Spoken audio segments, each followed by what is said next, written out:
গত ১৬ জুলাই বিকেলে লাঠিসোঁটা হাতে বিনোদপুর বাজার থেকে ক্যাম্পাসে প্রবেশ করে কয়েকশো আন্দোলনকারী। পরে তাদের সাথে যোগ দেয় শিক্ষার্থীরা। বিনোদপুর সহ আশেপাশের এলাকা থেকে আসা গ্রুপটি তাণ্ডব চালায় ক্যাম্পাসে।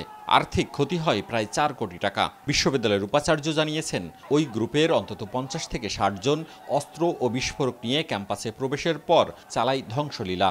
ওই দিনের সহিংসতার ঘটনায় দায়েরকৃত মামলার প্রধান আসামি সালাউদ্দিন ওরফে আম্মার। তারও ভাষ্য, সহিংসতা ঘটিয়েছে বিশেষ রাজনৈতিক দলের কর্মীরা। এটা অবশ্যই হয়তোবা হতে পারে কোনো রাজনৈতিক দলের এজেন্ডা বাস্তবায়ন বা হতে পারে বহিরাগতরিয়া, কিন্তু আমার শিক্ষার্থীরা এটা করে নাই। এটা আমি দায়িত্বশীলের জায়গা থেকে এটা আমি বলছি। ২০১৩ সালে রাজশাহী অঞ্চলে সংগঠিত জামাত শিবিরের তাণ্ডব, পুলিশের উপর আক্রমণ, নাশকতার মতো মামলার তথ্য ও সাম্প্রতিক ঘটনা তদন্ত করে আইনশৃঙ্খলা রক্ষা বাহিনী জানতে পেরেছে সে সময়কার অপরাধীরা জড়িত এই সহিংসতাতেও। জামাত শিবিরের অর্ধশতাধিক কর্মী ছাত্রদের ঢাল বানিয়ে করেছে আন্দোলন।